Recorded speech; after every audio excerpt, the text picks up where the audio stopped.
Mesdames et messieurs, chers téléspectateurs, bienvenue à votre programme sur la télé Tchad, surtout le programme dédié à l'environnement. Autour de ce plateau, je reçois les responsables de la plateforme Agora 30 de la résilience au Tchad et l'ITCHAD. Nous allons débattre des questions relatives à la dégradation des ressources naturelles.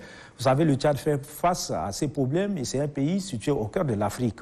Et pour faire face à cette situation, les partenaires privés ont appuyé l'État dans sa politique de restauration des sols dégradés. Des invités de marque autour de cette table, nous allons débattre des questions relatives à cette situation. Bienvenue autour de ce plateau. Je vous reçois dans le cadre de notre émission Environnement et Société. Et aujourd'hui, nous allons parler des pratiques agroécologiques. Mais avant de parler des pratiques agroécologiques, nous allons chercher à comprendre ce qu'on appelle la plateforme Agora 30 de la résilience au Tchad. Qu'appelle-t-on Agora 30 de la résilience au Tchad? Bon, l'Agora 30 de la résilience au Tchad est une plateforme initiée par les acteurs de la société civile, des acteurs étatiques et non étatiques. Agora en tant que tel, s'il faut voir sa définition, c'est un mot d'origine grecque qui veut dire un espace de dialogue. Donc c'est ainsi qu'on est inspiré par ce mot-là pour mettre en place cette plateforme. Et la plateforme Agora 30 de la résilience au Tchad, s'il faut partir dans son historique, c'est depuis 2016 que sous l'impulsion de Enda Thiermon, de Brassed et de Crosser Worldwide, qui ont vraiment conduit l'ID à mettre en place cette plateforme. Donc, comme je le disais, cette plateforme concerne des acteurs étatiques, surtout les ministères sectoriels concernés par les questions de changement climatique, oui, les organisations de la société civile, les partenaires techniques et financiers. Je pense que c'est plus d'une cinquantaine de membres qui se réunissent chaque fois depuis 2016 jusqu'à nos jours, surtout que vous venez d'évoquer cette question d'agroécologie qui a été financée par l'AMCC. Alliance mondiale contre le changement climatique. Ok. Donc l'AMCC est comme en ce moment c'est le seul partenaire encore financier de l'Agora 30. Parce que depuis 2018 jusqu'à maintenant, c'est avec le financement de l'AMCC que cette plateforme fonctionne jusque-là. Ok, merci. Mais dans l'Agora 30, on retrouve le mot résilience. Alors, qu'est-ce que veut dire la résilience? La résilience, c'est comment faire face au choc. Parce que quand tu reçois un choc et que tu te relèves de ce choc, je pense que c'est en ce moment qu'on parle de la résilience. Donc, tu es résilient à ce choc. Donc, nous parlons des chocs climatiques et des chocs non climatiques. Ce sont ces aspects-là qui sont développés dans la plateforme Agora 30 de la résilience au Tchad. Alors, dans la résilience, on peut dire que c'est des mesures qu'on prend après une situation. Après une situation. Afin de faire face. Afin de faire face, oui. Voilà. Ouais. Merci beaucoup. Monsieur Kara, vous avez tout à l'heure, dans votre présentation, vous dites vous êtes personne de ressources, vous travaillez en même temps avec l'ITCHAD et vous travaillez aussi dans Agora 30. Alors, la question des pratiques agroécologiques, comment Agora 30 et l'ITCHAD sont tentés de vouloir mettre cela en pratique. D'ailleurs, qu'est-ce qu'on appelle d'abord les pratiques agroécologiques? Bien, merci. Oui. Avant de parler de pratiques agroécologiques, de manière simple et terre à terre, quand on parle de l'agroécologie, on a deux mots qui sont mis côte à côte. Oui. Il y a le préfixe agro qui a trait à l'agriculture. Oui. Et d'une manière générale, il s'agit de l'agriculture qui intègre aussi l'élevage. Parce qu'aujourd'hui, de plus en plus, ceux qui pratiquent l'agriculture, ce ne sont pas seulement les agriculteurs, mais il y a aussi des agro-agriculteurs et même les éleveurs transhumants. De plus en plus, ils se sédentarisent et ils pratiquent l'agriculture. Donc, ça englobe aussi, comment vous appelez ça, l'élevage. Ça, c'est le côté agro. Bon, l'écologie, ça prend en compte un certain nombre d'éléments, dont le sol, l'eau, la flore, la faune, les ressources halieutiques, les êtres vivants, en général, les animaux sauvages, les animaux domestiques et nous-mêmes, les personnes humaines. Donc, il y a des interactions entre tous ces éléments Et suivant les situations, suivant les contextes, ces interactions peuvent favoriser un équilibre écologique en termes de préservation, de conservation. Mais ça peut aussi contribuer à un déséquilibre écologique en termes de dégradation, en termes de dévastation. Donc voilà, de façon très simple, terre à terre, que j'ai essayé de faire comprendre c'est quoi l'agroécologie avant de parler des pratiques agroécologiques.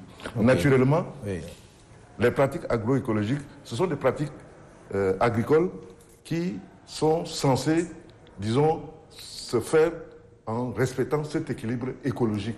Quand il y a un équilibre écologique, tout marche bien. Quand il y a des déséquilibres, c'est là où il y a problème. Donc, il va falloir maintenant encourager, promouvoir les pratiques qui sont des pratiques respectueuses de l'équilibre écologique. Et il y en a mille et une pratiques. Ok. Avant de revenir sur cette question, je reviens vers M. Ngabo. Alors, d'après les explications, dans les pratiques agroécologiques, c'est l'ensemble des dispositions qu'on peut prendre dans le domaine de l'agriculture, de l'élevage, de la biodiversité. Et comment vous coordonnez ça au niveau de l'Agora 30, par exemple? Bon, au niveau de l'Agora 30, l'un des objectifs de l'Agora 30, c'est vraiment l'initiation des recherches sur ces différentes questions. À l'instar de ce qui vient de se passer, par exemple, le 31 passé, c'était effectivement sur l'agroécologie. Et c'est en quelque sorte une recherche pour en faire des plaidoyers. Donc, à chaque fois qu'il y a une thématique qui nous est sensible, nous initions des recherches autour de cette thématique. Et en ce moment, je pense qu'au niveau même de la plateforme Agora 30, il y a plusieurs groupes thématiques qui existent.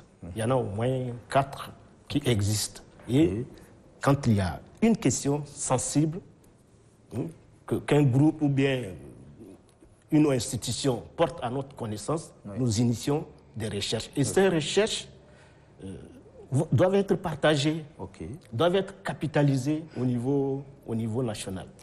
Tel que la recherche que nous sommes en train de faire sur l'agroécologie, c'est en vue de préparer la COP sur la biodiversité qui va se passer d'ici le mois de mai à Abidjan.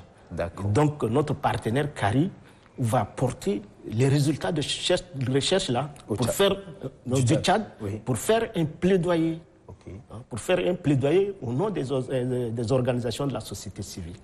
Donc l'objectif, c'est de réunir les données et aller à une rencontre et présenter ces données afin que les partenaires interviennent. Voilà. Alors, M. Kara, nous revenons sur les pratiques agroécologiques parce que vous avez dit qu'il y en a plusieurs et nous voulons avoir une idée. Quelles sont les pratiques courantes dans ce domaine de la politique agroécologique? Pourquoi on parle de pratiques écologiques? Parce que la situation de dégradation de l'environnement, d'une façon générale, a atteint un point inquiétant. Et pas seulement au Tchad, un peu partout. D'une manière générale. Nous sommes dans une zone que vous connaissez, nous sommes dans une zone sahélo-saharienne. Et la bande soudanienne est très mince. Dans tous les cas, nous sommes très exposés. Et toutes les questions de dégradation de l'environnement nous concernent en premier lieu. Donc, ces réflexions que nous avons menées pour préparer la rencontre de Abidjan nous a amené à comprendre aussi que face à la situation que nous vivons, et le grand chapeau c'est le changement climatique, tout ça. Mais maintenant, il va falloir apprécier les aspects qui nous concernent comme l'agroécologie. Donc, il y a des facteurs qui jouent, mais il y a aussi des pratiques que les gens font. Auparavant, dans l'ancien temps, nos parents géraient l'environnement d'une manière plus durable. Voilà. Parce que c'est lié aussi à beaucoup de situations dues au fait qu'auparavant, on n'était pas nombreux. La population est restreinte. Et puis, on pratiquait les cultures juste pour l'autoconsommation familiale. On produisait sur des petites surfaces pour nourrir la famille, etc. Et puis, on avait des pratiques qui faisaient en sorte que là où on a travaillé pendant un certain temps, on se rend compte que ça commence à se dégrader. On laisse la terre se reposer. C'est ce qu'on appelle les achères. Donc les achères à l'époque duraient 4 ans, 5 ans, voire même 10 ans. Donc quand vous avez mis une terre en exploitation, ça commence à se dégrader, vous vous rendez compte qu'il fallait le laisser se reposer. Et le temps permet au sol de se reconstituer, au couvert végétal aussi de se remettre.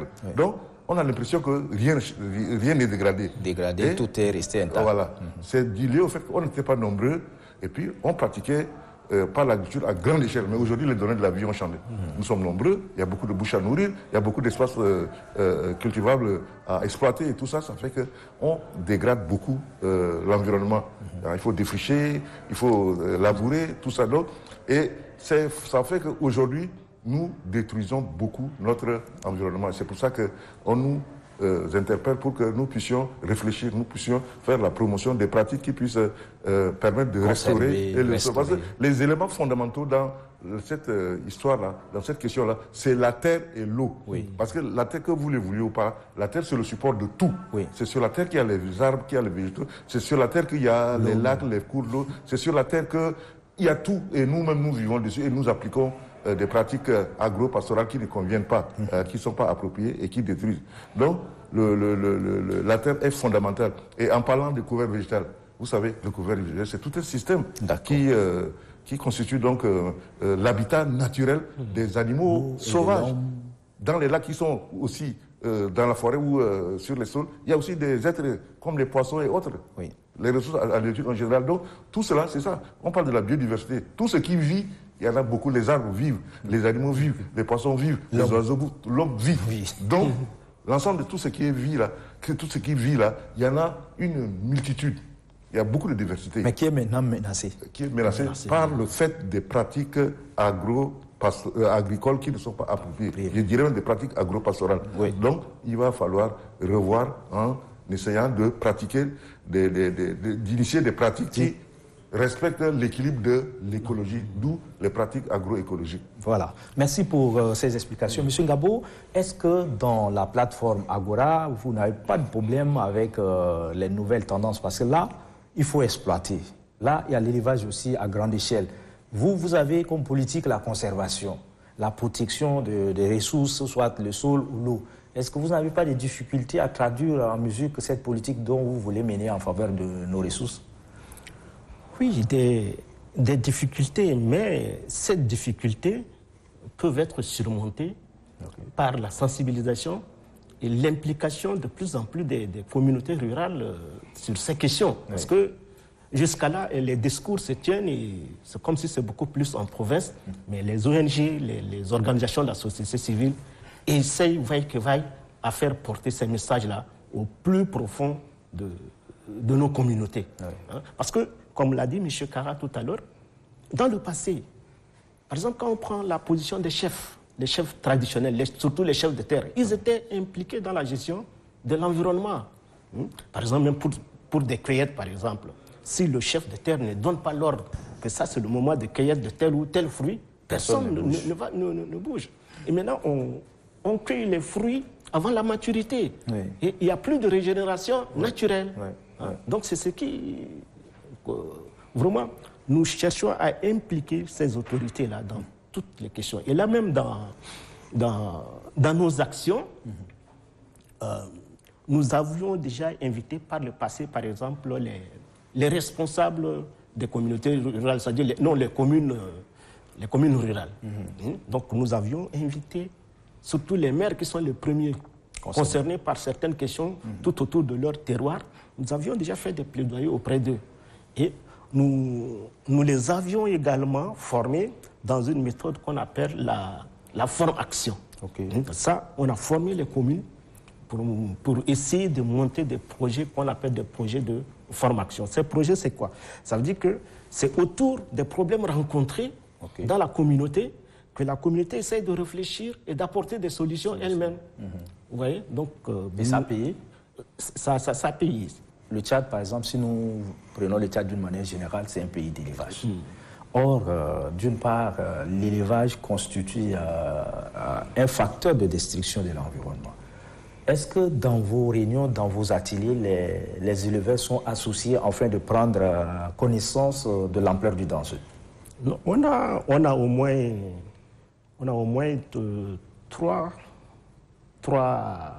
trois organisations des éleveurs qui sont dans la plateforme. Il y a l'association Midel qui est là, il y a l'association des éleveurs nomades qui est là, et puis il y a aussi un consortium également des éleveurs nomades appelé Cassette qui est là. Et il y a également, par exemple, l'Institut de recherche pour le développement de l'élevage qui fait partie de la plateforme. Donc, nous n'avons pas perdu de vue cette catégorie-là. Merci. Monsieur Kara, vous avez cité quelques pratiques écologiques qui permettront peut-être dans l'avenir de restaurer un peu.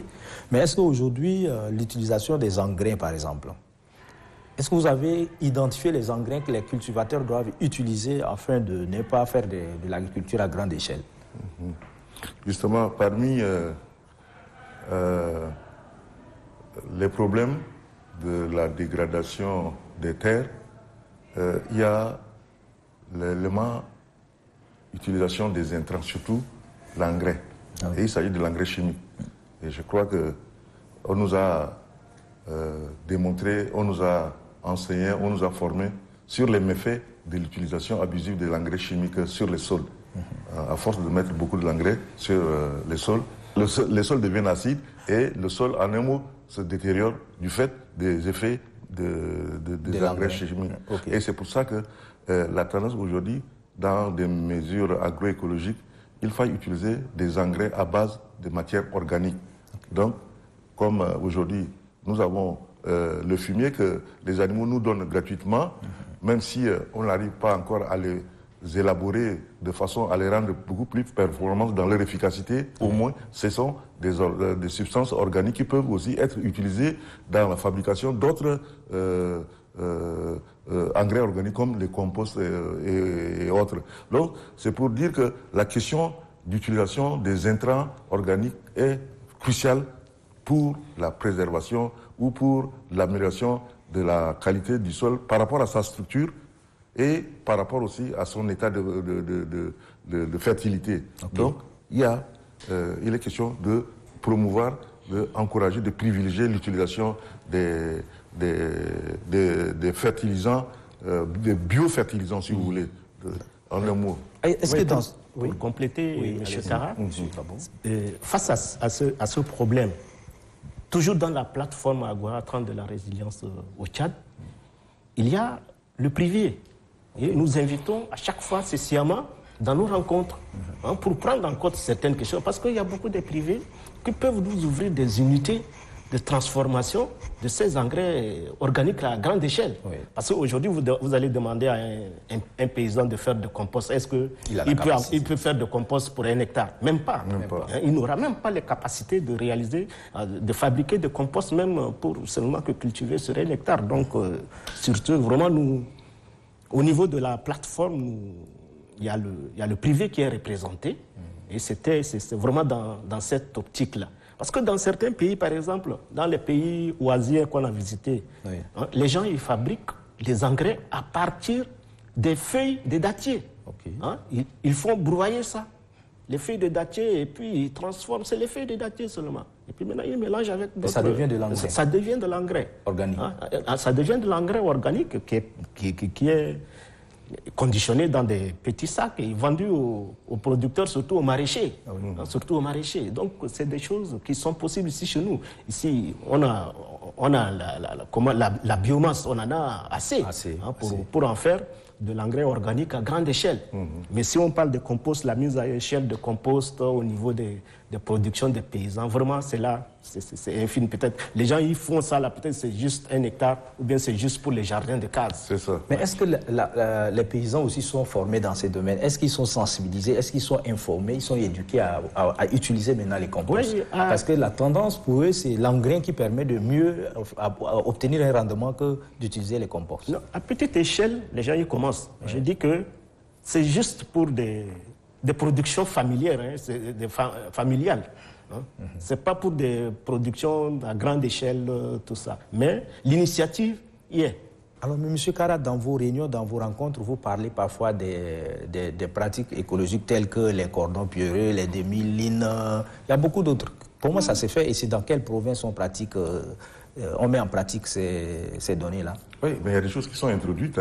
Quand vous allez dans les zones comme le Guéra ou bien le Adjalamis, il y a des ONG qui sont implantées depuis longtemps. Il y a Accor qui travaille dans la zone de Bokoro et dans la zone de Mongo, qui a développé ces pratiques qui sont inspirées de ce que Les gens font au Burkina et autres, hein, les demi-lunes, les ailles et tout ça, ça se fait. Mais ce n'est pas encore à grande échelle.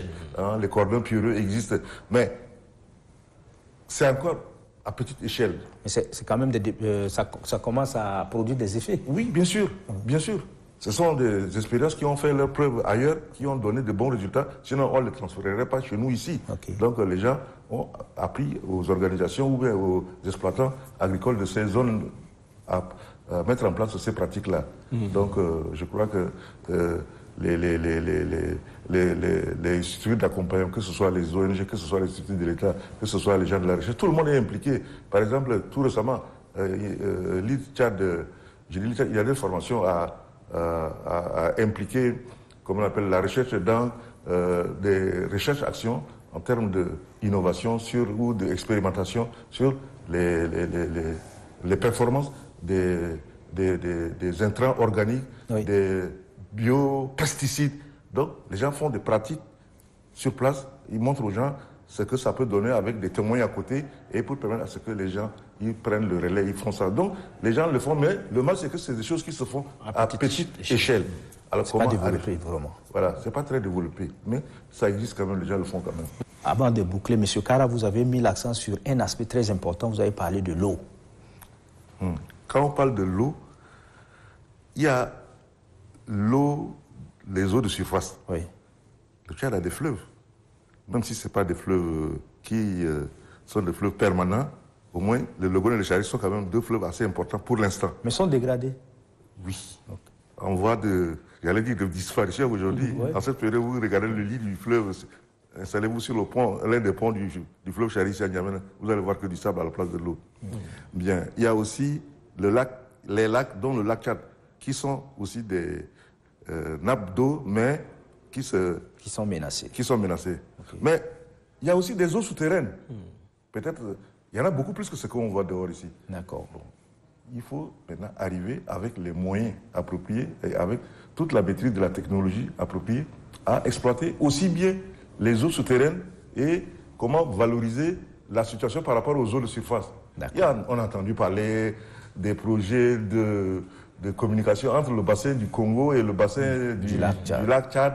Bon, c'est des gros projets, des projets pharaoniques qui, un jour, on espère que se réaliseront. Mais pour l'instant, tout est faisable, tout est possible. C'est une question de moyens et c'est une question de volonté aussi. Donc, je pense qu'il y a de l'eau. Sous la terre, il y en a beaucoup. On a dit que le lac Tchad était une ancienne... développé au Tchad. Mais, il faut arriver à y accéder. Okay. Il faut arriver à y accéder avec les grands moyens, bien sûr. Okay. Donc, on a dit que le Tchad était, ou le bassin du Tchad était une ancienne mer intérieure. Donc, il doit avoir beaucoup d'eau sous nous, les eaux souterraines. Bon, la question des moyens se pose, c'est vrai. Mais sinon, je ne dirais pas qu'il n'y a pas de l'eau au Tchad. Et je dirais bien que parmi les pays sahéliens, peut-être le Mali, je ne sais pas, mais le Tchad, c'est le mieux loti. Hein, dans ce domaine. Les eaux souterraines. Eaux souterraines comme eau de surface. D'accord.